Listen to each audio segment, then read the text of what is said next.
I was reading about my past friendships and I was reflecting on my life. And one of the things that popped out to me the most was VRChat. I've always wanted to talk about it and put it in the open air, but I never got the chance to do it, or it just never felt right. But since that I'm reflecting, I might as well just talk about it. When I was younger, I spent most of my time on YouTube, and I love watching gaming videos like Overwatch and COD. One of the YouTubers I started watching was Loserfruit, and she had just uploaded her first VRChat video. I don't even remember which one it was because it's been so long, but all I remembered, I loved it. It was the time of the Knuckles. They were taking over the place, and VRC started to get noticed. I remember watching those videos and I thought they were hilarious. I wanted to be part of something so badly at that time. Somehow, I worked up the courage to play the game. My background comes from Xbox games like Left 4 Dead 2, Minecraft, Black Ops 2, and some more. I was used to people picking on younger kids who had a higher pitched voice. And at the time, I was pretty young, so I was worried about getting picked on whenever I talked. Turns out, no one really cared or just didn't want to talk to a kid.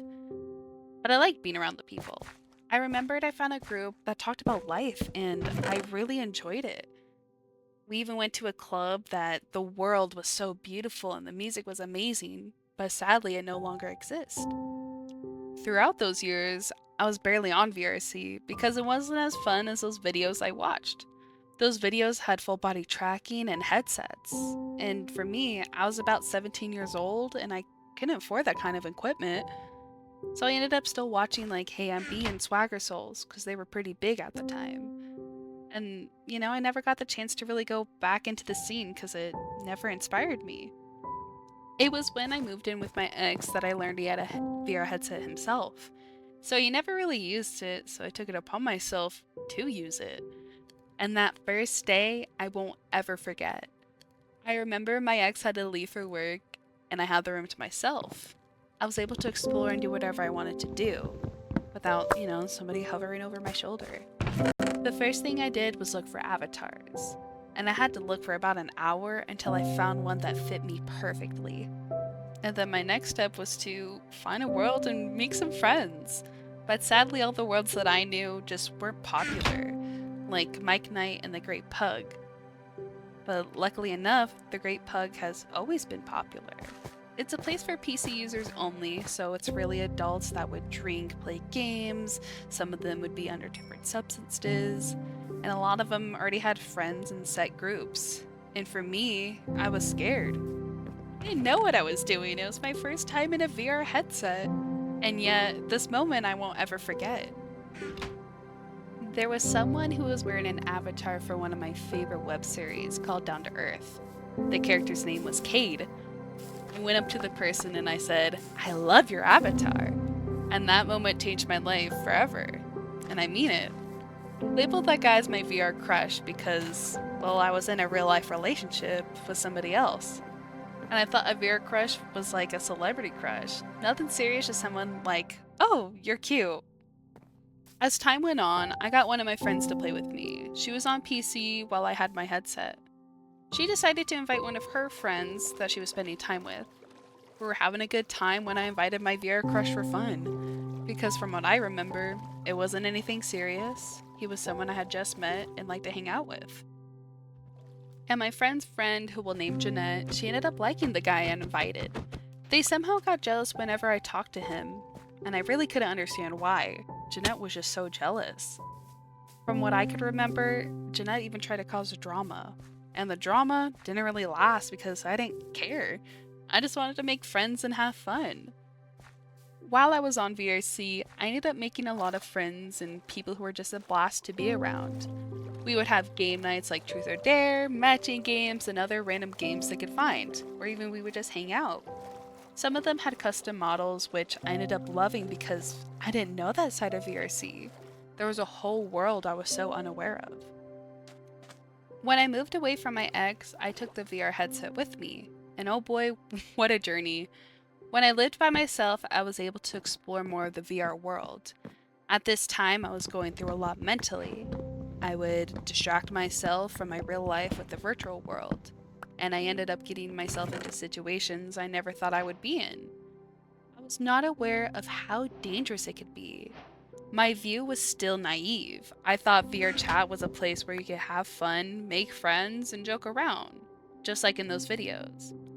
Turns out it was becoming more of what VRChat is today. People ended up dating and having questionable relationships, some involving explicit content and what we know as today as ERP. There were friendships that mistook my kindness as romantic gestures, and some were actually obsessed with me, and that is so crazy to say aloud. You might question how the hell did I get out of those situations? Well, to tell you the truth, I just stood my ground. If I felt uncomfortable, I would leave, and if I didn't want to talk about something, I would just say no. I somehow got away from people who were just wanting me. But I was stuck in a cycle. My real life was hard to face on a day to day basis, and I would call out of work just to play or drink. I even would stay home from family events to stay inside. It was scary. I remember some of my relationships were so one sided. I literally had a guy ask me out not even 5 minutes into talking. I laughed and said yeah because I thought it was a joke, and it turns out the guy was serious. I didn't realize what I got myself into until I really saw how serious he was and he thought the relationship was real. How I got out of that was my dog sadly passing away, and he was questioning why I wasn't talking to him. I gave him a whole paragraph about her passing, and he said, no joke, he said, okay, and then wrote some bullshit paragraph. When I saw the word okay, I ended it. I blocked and stopped talking. That's when I realized VR changed and turned into a dating scene instead of people having fun. I ended up moving a few times, which led a big break from VRC because, well, I didn't really have time and I was felt like I was getting my life together. This part of my life is where I got addicted again. I turned into someone I never thought I would be, relying on others, wanting a person by my side at all times, and I sadly dragged my old roommate into it. My roommate also had a VR headset and full body tracking. We would share it from time to time, but if one wasn't using it one night, the other would use them. So it was so back and forth. Remember how I said my addiction started again?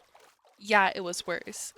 I skipped out on work again, and I would end up sleeping all day and waiting for the party people to get online. I would drink just about every night to hang out and have fun with others. I lived like this for months. It also became my obsession of buying new models. Mind you, they were some of the cutest things I've ever bought in my life. But it was an addiction. I constantly wanted to change who I was, wanted to get certain people's attention or validation, wanting people to think I was someone that I wasn't. It became so toxic. Before I moved away from this virtual hell I got myself into, I ended up getting to a polyamorous relationship. Mind you, I never thought that way before. I was really someone I wasn't, and I truly lost myself. I ended up leaving my roommate and moved back home, which is where my life got so much better. I realized how tired I was from being something I wasn't. I really wanted to move away and have a fresh start. I left the poly relationship when I moved back home because, well, it was old news. My life wasn't VR chat anymore. It was real life. In my room, I just couldn't set up the whole PlayStation. My room was just too small. I tried playing on my PC, but it wasn't the same. The couple I was with even questioned when I could get on, and in reality, I couldn't even give them an answer. I really got to move away from something I thought that was protection in a safe place. Of course, when I look back on my time on VRChat, I remember all the good things instead of the bad. During this time, when I had to delete my VRC photos, I thought it was something I never had to do, but I had to leave it behind. VRC has changed so much, even today I don't even watch VRChat videos. I really left this part behind me, but I am grateful for the time I had on that game. Those people that only wanted one thing from me, I learned from it. I learned a lot from my time online. Now I could really say I'm free for that place, that state of mind even. I just think, like everybody else, we look back at those memories and think of those days. And for me, those days are so bittersweet through the dark and great times. Thank you so much for watching. I know I couldn't go into detail about certain things just because those are so private, but I wanted to share some of my experiences. I have no idea what VR chat is like today, but I'm sure it's gotten worse. But do you have any questions? Leave them in the comments, or better yet, you could check out my stream. I would love to see you there. And as always, have a great rest of your day and keep dreaming. Bye, guys.